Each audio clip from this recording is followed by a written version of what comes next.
Hi friends, welcome to my YouTube channel. இன்னைக்கு நம்ம பார்க்க போகிற டாபிக் பிரவீன் உத்ராதில் செகண்ட் பேப்பர் நம்ம வந்து பார்க்க போகிறோம்ப்பா. நாடக் के विकास पर विस्तारपूर्वक विवेचन कीजिए. அப்போது நாடகத்தோட வளர்ச்சியை பற்றி நம்மளுக்கு எக்ஸ்பிளைன் பண்ண சொல்லிக்கிறாங்க. பிரஸ்தாவனானா இன்ட்ரடக்ஷன். மனுஷன் ஏக் சாமாஜிக் பிராணி ஹே. மனுஷன் வந்து பார்த்தா சமூகத்தில் வாழும் ஒரு உயிரினன்றாங்க.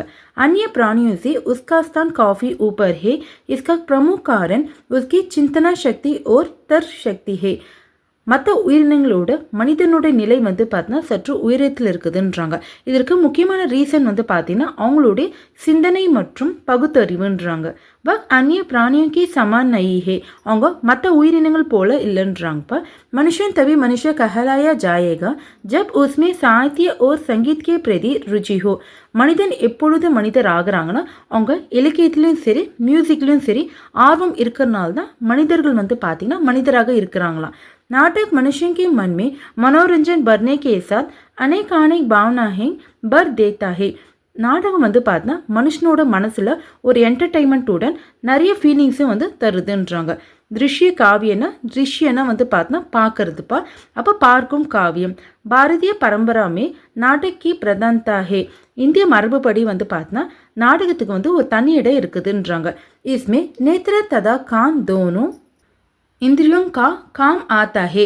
இதில் வந்து பார்த்தீங்கன்னா கண்கள் மற்றும் காது இந்திரியம்னா வந்து பார்த்தீங்கன்னா சென்ஸ்பா இரண்டு புலன்கள் வந்து பார்த்தீங்கன்னா வேலை செய்யுதுன்றாங்க.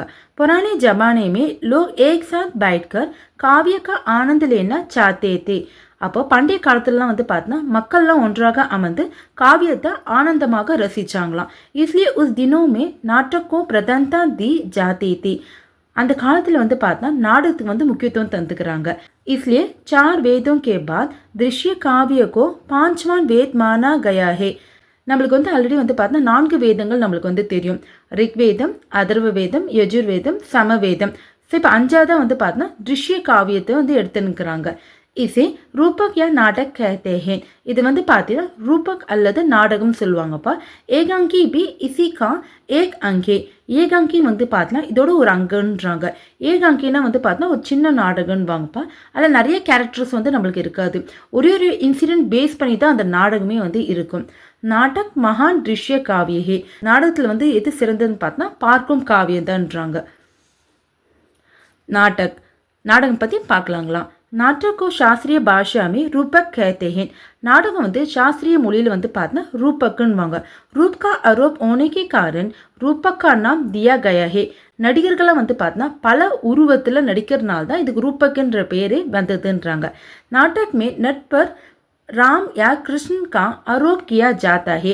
நாடகத்தில் வந்து ஹீரோ வந்து யார் நடிக்கிறாங்கன்னா ராம் அல்லது கிருஷ்ணன்.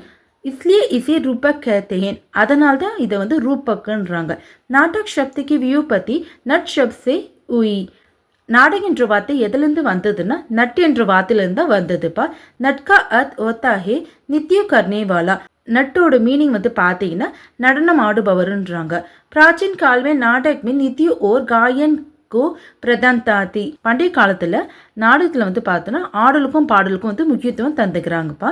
नटों द्वारा के लिए जाने के कारण नाटक कहलाया जाता है.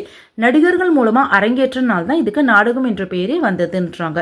சாஸ்திரம் और कलाओं की दृष्टि से भी नाटक का महत्व अधिक है. சாஸ்திரத்திலும் சரி கலைகளோட பார்வையிலும் சரிப்பா நாடகத்துக்கு வந்து ஒரு முக்கியத்துவம் இடம் இருக்குதுன்றாங்க.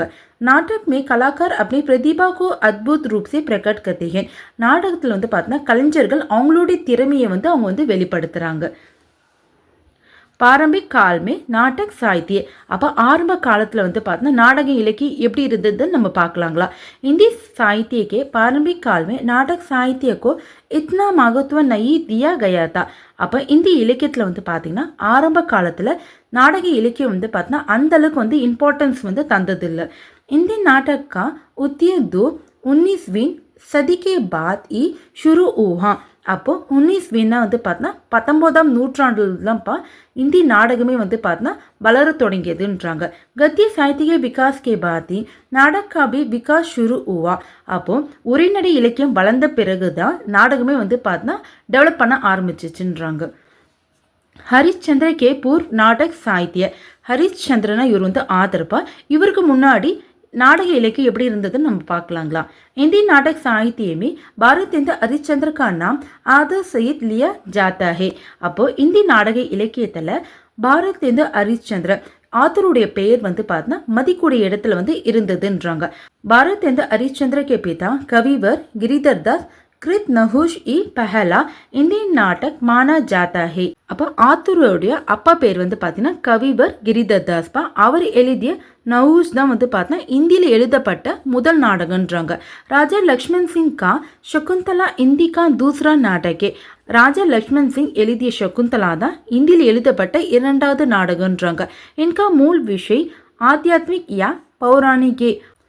அந்த நாடகத்துடைய முக்கிய கருப்பொருள் என்னன்னு பார்த்தீங்கன்னா ஆன்மீகமும் மற்றும் பார்த்தா புராண கதைகள் தான்ப்பா. பாரத் யுக இப்போ நம்ம பார்க்க போகிறது பாரத் அவருடைய காலத்தை பார்க்குறாங்களா. हिंदी नाटक साहित्य में भारत हरिश्चंद्र का नाम काफी आदर सहित लिया जाता है. அப்போ இந்தி நாடகத்தில் இலக்கியத்தில் பார்த்தீங்கன்னா ஆத்தருடைய பெயர் பார்த்தா மதிக்கூடிய இடத்துல இருக்குதுன்றாங்க.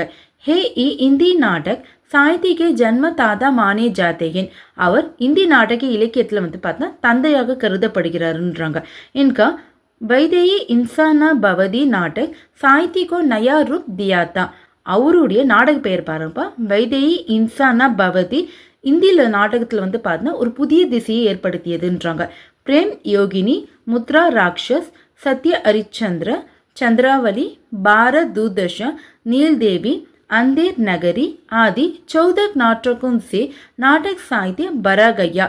இப்போ பார்த்தீங்கன்னா பிரேம் யோகினி முத்ரா ராட்சச சத்ய ஹரிச்சந்திர சந்திராவலி பாரத் தூர்தர்ஷன் நீல்தேவி அந்தேர் நகரி போன்ற 14 நாடகம் பார்த்தா அவர் இந்நாடக இலக்கியத்தில் எழுதிக்கிறார்ப்பா. अनेक साहित्यकारों को प्रेरणा देकर इन्होंने महान कार्य किया. நிறைய எழுத்தாளர்களுக்கு பார்த்தா ஊக்கமளிச்சு அவர் சிறந்த பணியை அவர் செஞ்சுக்கிறாரு. லாலா ஸ்ரீனிவாஸ் தாஸ் ஸ்ரீ बद्री नारायण प्रताप नारायण मिश्रा राधा कृष्णदास आदि इस काल के महान नाटककार हैं. அப்போ இவர் காலத்தை எழுத்தாளர்கள் யார் பார்த்தா லாலா ஸ்ரீனிவாஸ் தாஸ் ஸ்ரீ பத்ரி நாராயண் பிரதாப் நாராயண் மிஸ்ரா ராதா கிருஷ்ணன் தாஸ் பார்த்தா இவர் காலத்து எழுத்தாளர்கள்ன்றாங்க. தென் சங்கராந்தி யுகுனா இடைநிலை காலம்ன்றாங்கப்பா. हिंदी नाटक साहित्य में भारत हरिश्चंद्र और जयशंकर प्रसाद के बीच का समय संक्रांति युग के नाम से जाना जाता है. அப்போ இந்தி நாடக இலக்கியத்தில் பார்த்தீங்கன்னா பாரத் ஹரிச்சந்திர மற்றும் ஜெய்சங்கர் பிரசாத் அவங்க இடைப்பட்ட காலம் தான் பார்த்தா சங்கராந்தி காலம்ன்றாங்க. मैथिली चरण गुप्त माखनलाल चतुर्वेदी मिश्रा बंधु आदि इस काल के महान नाटककार रहे. மைத்லி சரண் குப்த் மாக்கலால் சதுர்வேதி மிஸ்ர பந்து தான் பார்த்தீங்கன்னா இவர் காலத்து எழுத்தாளர்கள்ன்றாங்க. பிரசாத் யுக் பிரசாத்னா இவரும் ஒரு ஆத்தர்ப்பா. இவர் காலத்தில் இந்தி நாடக இலக்கியம் எப்படி இருந்ததுன்னு நம்ம பார்க்கலாங்களா. हिंदी नाटक साहित्य में भारत हरिश्चंद्र के बाद जयशंकर प्रसाद का नाम आदर सहित लिया जाता है. அப்போ இந்தி நாடக இலக்கியத்தில் பார்த்தீங்கன்னா பாரத் ஹரிச்சந்திர பிறகு ஜெய்சங்கர் பிரசாத் உடைய நேம் பார்த்தா மதிக்கூடிய இடத்துல இருந்ததுன்றாங்க. காஸ்கர் ऐतिहासिक नाटकों से इन्होंने सबको मन भरने का महान कार्य किया. குறிப்பாக சொல்லணும்னு பார்த்தா இந்த வரலாற்று நாடகம் மூலமாக அவர் எல்லோரோட மனசை பார்த்தா நிரப்பி சிறந்த பணியை அவர் செஞ்சுக்கிறாரு. चंद्रगुप्त स्कंदगुप्त आजाद शत्रु दुर्वास्वामिनी आदि अनेक नाटकों से इन्होंने साहित्य को चमकाया. चंद्रगुप्त स्कंदगुप्त आजाद शत्रु दुर्वास्वामिनी இதெல்லாம் பார்த்தா இவர் எழுதிய நாடகம். वर्तमान युग ना இப்போ இருக்க காலம்ப்பா. இந்திய நாடக சாகித்ய को वर्तमान युग में नाटक का रूप छोटा बन गया है. இந்தி நாடக இலக்கியம் பார்த்தா இப்போ இருக்க காலத்தில் பார்த்தா நாடகம் பார்த்தீங்கன்னா சுருக்கமாக இருக்குதுன்றாங்க. सुदर्शन सेठ गोविंददास लक्ष्मी नारायण मिश्रा उदय शंकर भट्ट आदि नाटककार नाटक साहित्य को अपनी रचनाओं से भरे हैं. இவரெல்லாம் பார்த்தீங்கன்னா யார் சுதர்ஷன் சேட் கோவிந்ததாஸ் லக்ஷ்மி நாராயண் மிஸ்ரா உதயசங்கர் பட் இந்த எழுத்தாளர்களை பார்த்தா இலக்கிய வளர்ச்சிக்கு பார்த்தா முக்கியத்துவம் தந்துக்கிறாங்க. இன்றைக்கி நம்ம நாடக விகாஸ் பர் விஸ்தாபூர்வக் விவேச்சன் கீஜே எஸ்ஏ நம்ம கம்ப்ளீட் பண்ணிட்டோம்ப்பா. வீடியோ எப்படி இருந்ததுன்னு சொல்லி கமெண்ட் பாக்ஸில் கமெண்ட் பண்ணுங்கள். தேங்க்யூ.